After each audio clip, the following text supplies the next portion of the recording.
Greetings, everyone. Welcome to the Soul of the War. Today we'll be interviewing Jeffrie Long, candidate for delegate here in Prince George's County. Welcome. Thank you. Glad to be here with you today. Absolutely. Thanks for coming.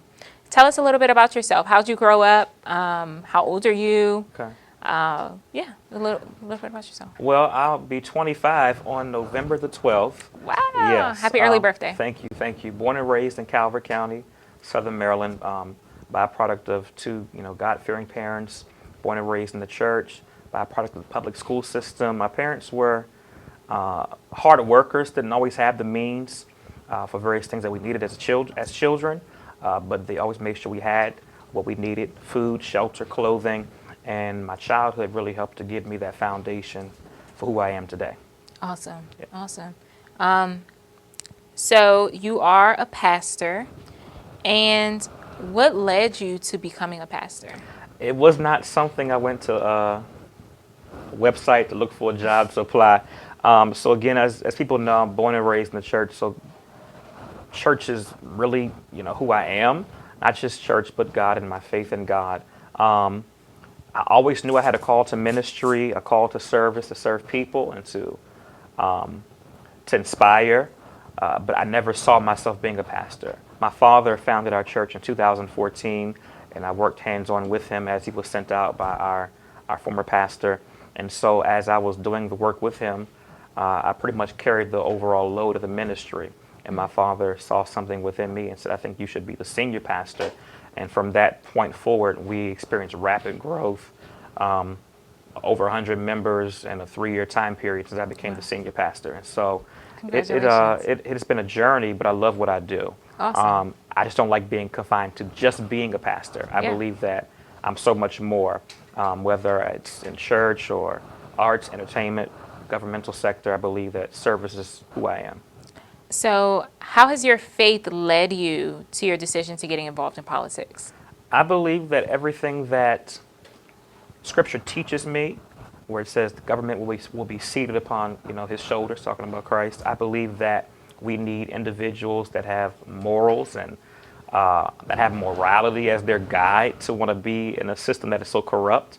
A Bible verse says that we're the salt of the earth, but if the salt is stuck in the salt shaker, then what good are we? Just salt sitting together with salt. And so I think salt needs to be applied throughout the world, and that means in every area and every facet of society. And so that's what led me to want to be involved in this realm. I think that we need positive representation of what Christians are. We don't just take money from churches. We don't just preach one thing on Sunday and live another thing Monday through Saturday. And if perhaps that we do, we're the best example of the grace of God.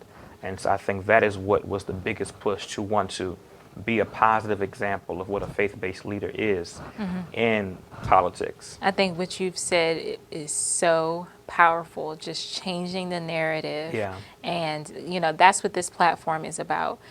Christians like you and me that want to be involved, that want to be in politics, Right. but are too afraid to blur those lines and to, be so openly. But my pastor always says the first thing on your resume should be that you're a woman of God. Right. So, being able to push that, and I applaud you in your courage. Thank you. Question though, so how did your church take you, because, we hear things about these boards and all of that. How did your church board take you saying, I'm going to run for office and I'm still going to be the pastor? Yeah. The culture of our church is so much more different. And I think it's a byproduct of the teaching that I've tried to bring forth, and my father and those that we brought within the ministry, to where they understand that there's more to us than what can be seen, than just that label of being a pastor. And so they were very eager, with open arms. I think they're nervous to see exactly how I will be portrayed and treated. But nonetheless, I know that they're praying for me, and they were very enthusiastic. I have. So how has faith helped you get to where you are today, just as the man that you are now? I don't know where I would be if it was not for faith. It's my bedrock, and I'm not going to lie. I don't know why I was reared the way that I was reared. I don't know why I was reared in a strict Pentecostal holiness home, for those who know what that means. But it is that premise on which I've built my life upon. So a belief in God that no matter what area, no matter what situation, no matter what pitfall or detour I find myself in, faith tells me that I know the thoughts I think towards you, saith the Lord, thoughts of peace, not of evil, to give you a future and an expected end. Yeah. Amen. Yeah. Amen. Yeah. I love that verse. Thank you. I love that. So I guess you would say that that's the verse that like has moved you, right, throughout your life. Or if do you Yeah. have a special verse that is like That's been a theme verse of mine, especially in this season of my life. But it's really moved me from teenage years, childhood, up until now. Yeah. awesome? So do you still see yourself in the soul saving business when if you do get elected? I do. And I know that I have a lot of fellow pastors who have asked this question. I have my beliefs, I have my convictions as it pertains to the Word of God and the Bible, but I believe that what separates me from others is I'm still able to respect someone else for their choice and for their decisions and for what their background, their heritage, or their culture is. I believe the issue that we have experienced, especially in the 21st century and in this climate, is a lack of tolerance. And so I think that whether you're Muslim, Buddhist, atheist, you pray to the universe, of course, I'm going to have my convictions, my beliefs, and encourage you if you ask on why I choose to have the faith that I subscribe to. But nonetheless, I'm not going to treat you any differently. I'm not going to love you any less. And so I still consider myself to be in the soul-saving business, an example of who Christ is. And if I can point anybody to him, then I believe that is what his purpose would be through me. Awesome. Yeah. Awesome. Question. If you had any advice, right, for someone in high school that, or college even, that is considering doing just what you're doing, you know, they have this huge heart for God and for Jesus, but they also have this huge heart for politics, right? But they don't really know how to combine the two. What would be your number one advice that you would be able to give them? You don't have to choose. Make sure your foundation's right. If you're in this for glitz, if you're in this for glamour, if you're in this to have your name in lights, to be liked, you're in the wrong business. This is the wrong field. You don't have to choose. Make sure your foundation's solid. Make sure that God is first and foremost, that he is the center, really, I should say, the center, that whatever you do, whether you're in any realm, it revolves around him.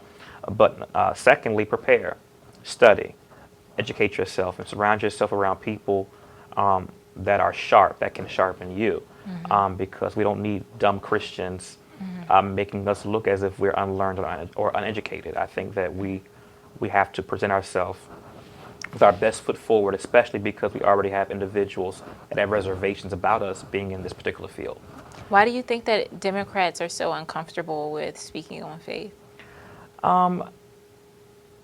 I believe it's because of how at times, and I would definitely say the evangelical community have been so stringent on trying to ensure that we outlaw abortion.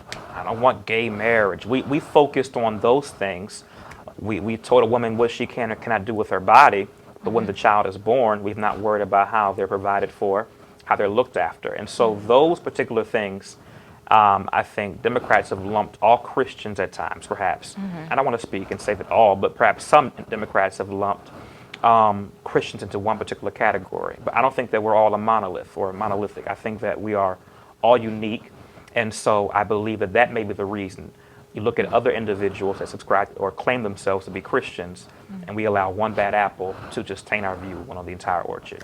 Very true. Yeah. Very true. Can you describe the role of a delegate in the simplest form? The delegate is the hands-on community organizer, community liaison. An issue with your neighborhood, issue with sidewalks, issue with trash on the side of the street. My school needs more attention. My school needs funding. I'm a disgruntled teacher that's not being appreciated. I am a building service worker that just seems overlooked. I don't have a college degree, and I wish I could just be heard or understood that my role is valuable as well too. A delegate is someone that those individuals can call and make sure that any issue they're having within their life, they can reach out to them, and they have someone that can advocate for their interests and for their needs. But not just that, to ensure that there's someone on the state level that can make sure that if there are policies or bills or things put in place that would prevent them from being who they can be, there's someone there that can fight and advocate to create positive change and a positive outcome. Awesome. Awesome. How will you encourage the youth to get life insurance? So many people have lost their loved ones, and the young people are dying younger and younger and younger. I have personally not experienced so much death around people my age since this pandemic, and it's heartbreaking to see their families be forced to do GoFundMes to support funeral arrangements. What will you as delegate do to help support these families and encourage young people to get out and get life insurance? Well, I think it's just pretty simple. The younger you get life insurance, the more affordable it is. And so I think if we're going to build generational wealth, especially amongst African American communities, we should have somebody that's out and instructing families and individuals on what it is. But I think at times people believe when they get life insurance, it's for somebody else to enjoy the benefits when they're dead and gone. But most policies now build cash value that you can use for retirement or use to live off of when you've reached a certain age or those policies have matured. And so I just think it comes down to having someone there that is well informed and knows exactly the benefit of having these type of coverages, and to make them aware that they're available to those that need it. So education. Education is key. Yeah. Absolutely. Thank you. It seems like the people in our generation are becoming more and more addicted to drugs that are claimed to not be addictive, such as marijuana. What are you going to do if elected to address this and help save our generation from overdose, laced marijuana, I guess you could say the gateway drug into other drugs? I'm all for the legalization of marijuana, but I just think that there's not enough conversation in the effects of marijuana that, have such as marijuana psychosis. Right. So how would you like to respond? I think it's a 2 or 3 pronged answer to your questions. Number one, it comes back to education. And at times when an individual is perhaps in our age group or maybe younger, fresh out of high school, they may not want to necessarily heed or hear wisdom referencing drug use or the gateway drug. And so it takes education and someone being real, relatable, not judgmental, but transparent perhaps about their past experiences. So I think we have to become more comfortable in sharing about the dangers of drug use, not just when individuals in college, maybe even in middle school at this particular juncture. I think it starts there. We have sex education in elementary school, 5th grade. So let's start to factor those things in. Not to demonize those that do, but just to make people aware of what the outcomes and effects could possibly be. That's number one. Number two, I think if we have individuals who are in more positions of influence that would be transparent and share that, hey, I was a drug user, I've done X, Y, and Z, and here were my outcomes. They'll have something that's real life or realistic to look to and say, I may not want my life to go down this path, or they've learned from experience, and so let me take heed to wisdom, because wisdom does listen.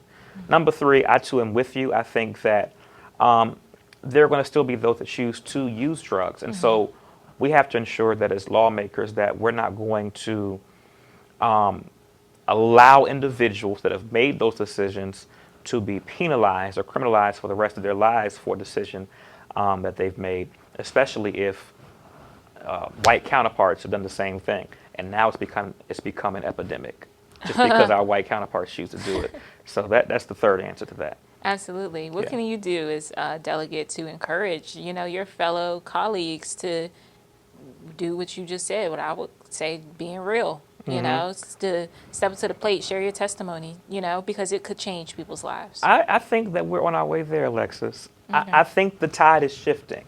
It's not happening, I believe, as fast as some would like, but we're going through what I believe is a paradigm shift within every system in the world. Faith, government, politics, arts, entertainment. The pandemic has changed everything. This past year was a year that changed everything. And so I think people are now taking off those masks, so to speak, and being more real and being more transparent. Because I think that every constituent deserves to know that my elected official is not a god, but they're touchable, they're relatable, and they're reachable. Speaking of taking off masks, how has the establishment played a role in your race? I believe that my view on that has really changed. When I first started off in Annapolis, you couldn't tell me I wasn't a part of a quote-unquote establishment. Of course, as we navigate throughout life and we make our decisions, we make our choices, I believe that at times we go through those things to make us aware of exactly the path that we should take. And so I think that as relates to the establishment, whether a part of it or not a part of it, I know that going forward, what can't be denied is that they'll see somebody that's worked very hard, knocked on as many doors as possible, reached people, and I'm a team player. I'm not here to prove a point. I'm not here to get back with anybody or to be vindictive in this race. It's just to show that I'm going to be a hands-on, hard worker and team player and make sure that every individual that's in this district is proud to call me their delegate. Amen. Yeah. Awesome. What is your take on the Board of Education? I think that people are not putting enough focus on the good that Prince George's County is accomplishing as far as our education system. Of course, 64% of the county's budget goes towards education, so clearly it's a priority. Yeah. And of course, we understand that there are the various debates about whether it should be appointed, should it be elected. I understand. What's your take on that? Should it be appointed or should it be elected? So if you had, a bill that you had to vote on right now, and it said fully elected or appointed, hybrid, how would you vote? Right now, I'd be honest. I would probably vote for all elected. I would vote for all elected at this point. Again, that's based upon what I've heard in the community as I'm door knocking. Because you're representing the people. This is what the people want. Yeah, and so no matter what, others may desire, I think we have to do what's in best interest for individuals that, again, are hands-on and a part of the system. And so I do believe that we are not as bad off as the media portrays. Yes, of course. Yeah. I think that people like to purposely paint Prince George's County to be dysfunctional and disorganized, or unorganized rather, but dysfunctional, unorganized. But I think that is the farthest thing from the truth. I think that we have far more going for us than what's against us. The issue then becomes other counties with different demographics or makeups. Their issues are not always portrayed as much as their strengths. Their weaknesses not always portrayed as much as their strengths are. Juxtaposed to Prince George's County, our weaknesses are always put on the front instead of our strengths. And I 100% agree with everything you just said. Yeah. 100%. But I'm going to be real with you. I'm a product of Prince George's County Public Schools. Yeah. And our schools need a lot of work. Yeah. We are behind the curve. We're behind the curve. Yeah. And I don't even want to put it all on the Board of Education. I don't think that is, the full wraparound issue of our school system. But our students are not being prepared to be competitive. Yeah. And I think that the Board of Education is just a small snippet of, the issues that we have going on. Right.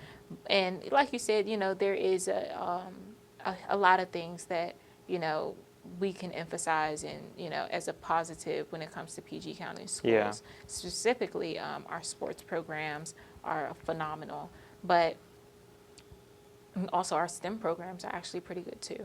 But I will also say that there needs to be more growth and fast. Because we're bringing generations and generations. I did do a little bit of time in Arlington County schools when my parents divorced, and then I came back and went to Gwen Park. And when I tell you that all of those students were bilingual, all of them, they knew 2-3 languages. I think one of their schools has a swimming pool as well too. Of course, yeah. So I mean, it's not even really about the building. Of course, the building sucked, because I remember sitting in classrooms in the middle of December with coats on because we didn't have heat in our classrooms, right? But speaking to more than just that, I think that there is a level of, I don't want to call it disbelief, but I think that there's a level of people not believing in our students. And it's showing in the work that is being given to them, the standards that are being set for them. And I really will hope that, if you are elected, that we can see some change in that. I will say this, just to add back onto that as well too. Growing up in Calvert County Public School System, of course, I didn't have the privilege to, go to Prince George's County Public Schools, but I do understand that there is an overwhelming difference. There were certain things that I never had to worry about. And so as I'm meeting constituents and talking to residents, and to hear their concerns, and to hear the plight, and to hear the reality. My little cousin goes to Baden Elementary School, so I'm very well aware. My family's in Prince George's County Public Schools. I'm very well aware now of exactly these disparities within our education system, based upon the county line, 30 minutes, a 30-minute difference, 30-minute drive between one county and the other, and how they're polar opposites. And so I definitely agree with you. Thank you. You are a former Calvert County Central Committee member. Yes. My take on the Central Committee, every Central Committee has its issues, right? Right. Calvert County, have you all, or specifically you as a black man, experienced any racism in the Calvert County Central Committee? Let me start off with this, number one. And I think that I was on Calvert Central Committee for a purpose. There was a former chair, Cliff Savoy, was an African-American man. He tragically passed away in a motorcycle accident. And so I was appointed on as a gender balanced member. At the time, I was the youngest Central Committee member in any particular Central Committee in the state, and then the only African-American at that time. And so I will say this. On the Central Committee, I had great relationships with every individual on there. And I still have good relationships with most individuals on that Central Committee. I believe that the issue then comes to, I wouldn't call it racism. I would call at times there's a lack of understanding and a lack of sensitivity to the reality of not just African-American women, but African-American men. Oh, yeah, and I think that was. If I can go deeper real quick with that. Yeah. And I don't want to get in trouble when I say this. No. Oh my Lord. I am for strong black women in office. My church is majority women. The church in general is majority women. What would I be without strong black women in my life? My mother and my sister, they tell me what to do and when to go and how to say it. So I believe that is very important. However, I feel that one of my only issues was, or things I experienced in Calvert, is that by being an African American man, I think at times I'm expected to tone down my manhood, or in my sense of being a proud black man, as not to come off as too aggressive or as the angry black man, or perhaps just to make it more palatable. But again, on the Central Committee, I think that overall I've had great relationships with most. Does politics happen and play out? It does. But overall, my experience with every member on the Central Committee, that has been great. But I think when it comes to at times having to play down or be more palatable, that has been my reality. Yeah, Yeah. I could definitely see that, especially with the appointment process that we both were a part Yeah. of. One of the questions that was asked to Rachel Jones was that how was she going to manage being a mom, and Right. and also the role in Yeah, and being a the delegate. house. Yeah, Right. so it was just that was kind of mind blowing to me, Right. because it's like, would you have asked a white woman that? Right. You Right. know? I just think it blew my mind. I think it blew everybody's mind. But I believe when it comes down to that, it is because there's a lack of understanding. I'm gonna read you this quote, okay? Okay. More than 1 in 5 current lawmakers first took their seats in the General Assembly as appointments. As a Central Committee member, what more do you think you all could do to inform the public more, or former member, what do you think that the Central Committee could do to inform the public more on the roles of the Central Committee? I believe, though, this has been a topic in Annapolis. Actually, a bill passed the House where if you are appointed to office, there's going to be some kind of special election. I believe the majority of members that, I don't have an actual number, but a great amount of individuals that are currently occupying their seat were appointed by a Central Committee. The issue is not going to come down to the Central Committee. The issue is going to come down to the leaders of the party. Because generally, Central Committee members are team players, or going to be loyal to individuals when expected to vote certain ways. Yeah. And so that's a given, though. I don't care if you're part of the quote-unquote establishment, if you're labeled as a progressive, people are going to always be loyal to whichever camp brought them in. So I don't think it's just on the establishment. I think we have to just follow our best instinct and follow our gut. Let's vote for the best person that's right for the job, whether they be a part of the establishment or progressive, whatever. If they're going to get the job done, if the people want them, let's vote for them. I also believe, though, during the appointment process, Central Committee members should be more accepting to public input on exactly who the public wants to fill a vacancy. 100%. Yeah. 100% Yeah. agree. Yeah. I think that, I mean, I respect the Central Committee, Right. But I think that there definitely needs to be Unpaid, volunteer basis. But can you imagine how many people would actually go for the Central Committee if they knew about it? Yeah. There's so many people. I mean, I'm in graduate school myself. And Right. I've asked a room full of students, hey, who's on your Central Committee, and what does the Democratic Central Committee do? What does the Republican Central Committee do? Right. And they're like, what? Like, Right. who? Yeah. You know, they don't know.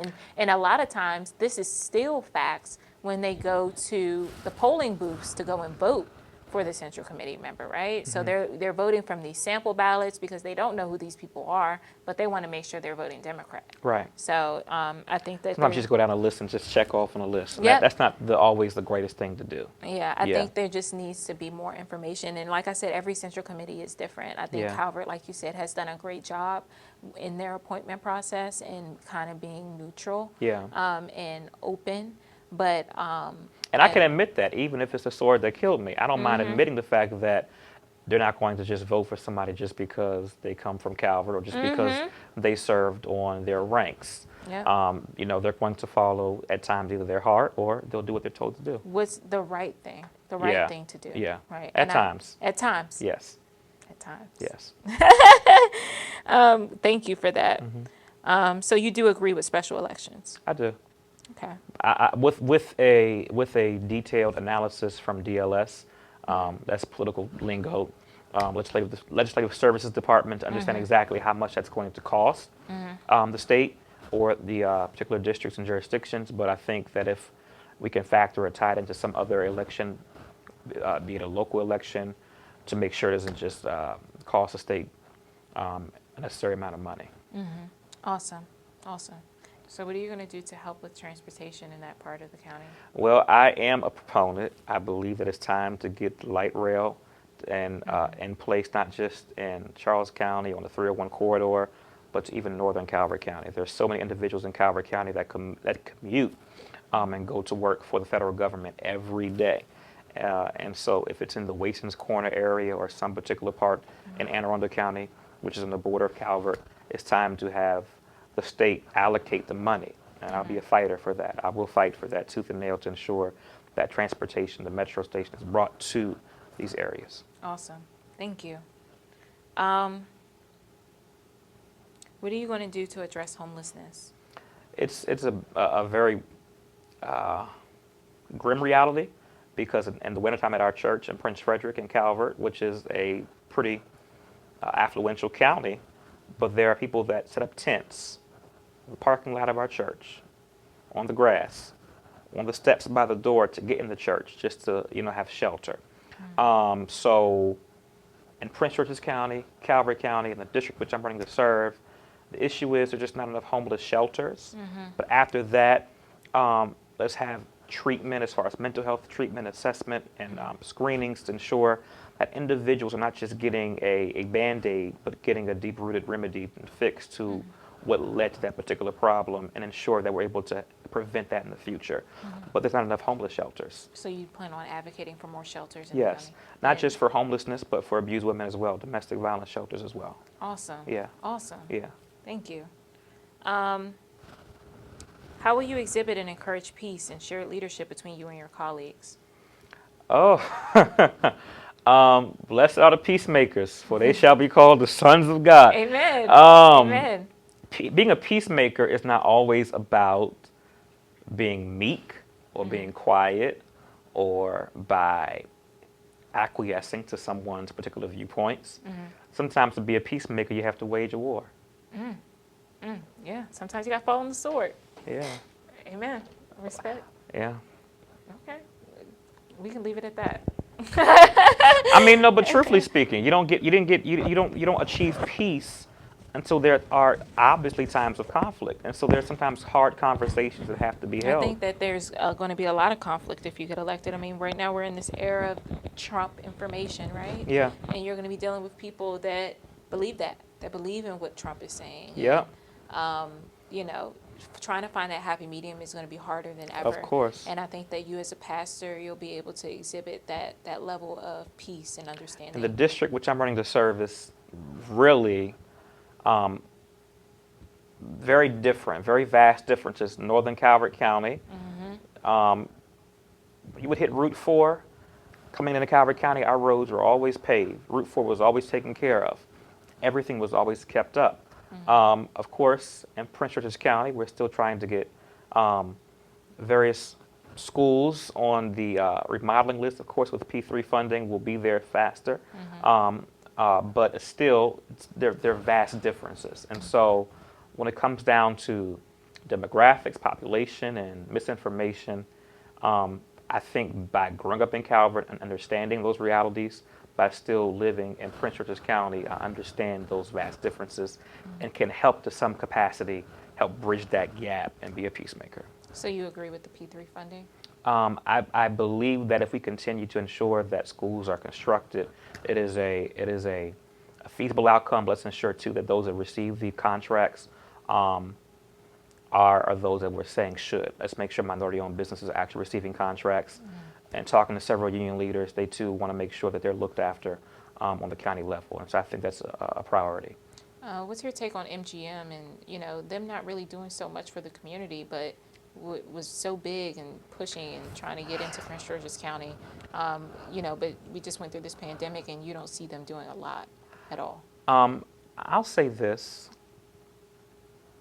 We have to look at every casino, not just the MGM. I think that the rules concerning the MGM and the rules concerning casinos, perhaps in Baltimore County or Baltimore City, are slightly different. For example, I believe that if I've done my research correctly, I think that their proceeds from the MGM are spread abroad the state. However, in different casinos, Baltimore County, Baltimore City, those proceeds go directly towards their local school system. I don't think that's on the MGM's fault. I think that's on the General Assembly's fault. That's how the laws are structured. If we're able to do some kind of alteration to ensure that if we had to go to the General Assembly for permission to bring the MGM to the Prince George's County area, why aren't we making sure that what they're putting in is going directly to Prince George's County? That's my take on it for the most part for now, but I'll continue to look closely at the issue. Awesome. Yeah. Thank you. What is your take on Governor Hogan's refund the police plan? um, Political rhetoric to get him brownie points so he can run for president. Have you actually taken a look at the plan? Not in depthly. I don't really look too much at what he's doing right now, but I know his time is coming to an end. Thank the Lord. I do believe that we need law enforcement. One of my priorities on our campaign is to ensure that we have a collaboration. So more collaboration in our communities, more collaboration with faith-based partnerships to ensure that we're putting forth that vision of what law enforcement should actually be like. So I really don't believe that the police was ever defunded. I just think that we redirected funding and we put more barriers and guidelines in place to ensure that they're held accountable. It's just political rhetoric from the right. Absolutely. I think that his approach was just terrible. Yeah. But I do think that we are in a place right now where we are concerned on not being enough police officers. Right.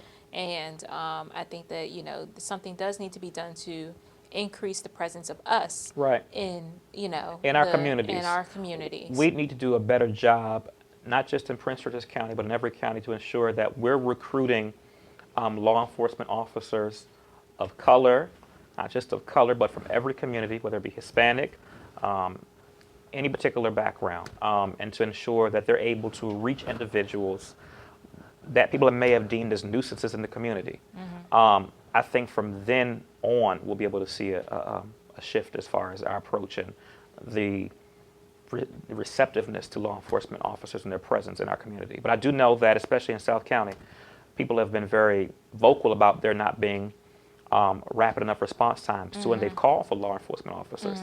And then, too, there's been an uptick in crime in the county. I don't believe it's because we're an unsafe county. No, I think it's COVID. I think it's COVID. Yeah, exactly. I think people have been locked in the house for so long. People are misguided. There's not enough treatment. There's not enough conversations around what we deem as taboo topics. And we're more in I think at times, the business of putting people in the criminal justice system rather than trying to heal them and assimilate them back into society. Awesome. Thank you for that. That was an awesome response. And very quickly, if you could give me 3, if you have them, bills that you would be interested in introducing. Yes. Number one, so when you were stopped by the police, whether or not you're delivered a citation, you still have a stop history. Very real experience. I was in Annapolis one day, and I was pulled over. I think my tag light was out. But, at times being in Calvary County or other counties, you can be profiled. And so I was told by the police officer, he said, your stop history is terrible. I said, really? Now, mind you, I hadn't received, a great deal of citations or speeding tickets or not having a seatbelt on or, not having a cell phone in my hand. And so there's no accountability. There's no guidelines as relates to what happens to a person if they're not issued a citation, but yet that stop is still on their attached to their license number or their particular registration, which continues. Then perhaps it could be used as influential in the next stop. Yep. And so to put forth a bill which would ensure that there's some kind of reporting from local law enforcement agencies to a state accountability board, which they're having to report exactly when a person stopped, and then of course to ensure if a person not issued a citation for just a regular traffic offense, that is removed from their stop history. That's number one. Number two, I know we have them a lot, but we need some more tax credits. We need tax credits for more of our school service workers. Number three, to ensure that we're having tax credits for every small business that wants to develop in this county, especially if you're minority owned, especially if you're a woman, especially if you have any type of disability. We're a heavily taxed state, even more heavily taxed county, to ensure that we are small business friendly. And that's what's done at the state level, to ensure that we can set up shop and have those grants and tax incentives there to ensure that we can be successful. Awesome. What's some advice you would give someone looking to run for office? Raise your money. Raise your money. Okay. Awesome. Write a list down. Call everybody that you know.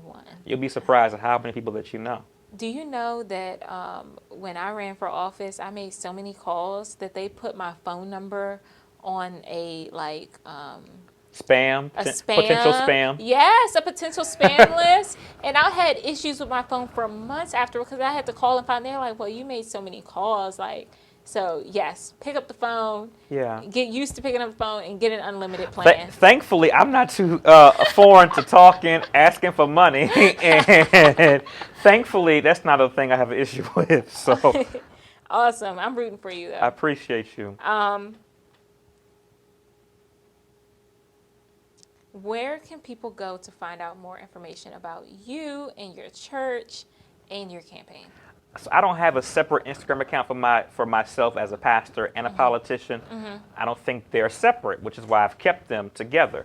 The needs of the church and the needs of the community are the same. Yep. They both start with C. Everybody needs health care, a good job, a safe place to lay their head. And so, which is why I only have one Instagram account, which is Jeffrie Long, Jeffrie Long Jr. My website is www.jeffrielong.com, Jeffrie. I'm on Twitter and I'm on Facebook at Jeffrie Long, or my personal page is Jeff Long. And I'm all open, all transparent. My personal page is open as well as my public figure page on Facebook. Awesome. Yeah. Awesome. Thank you so much for your time. Thank you.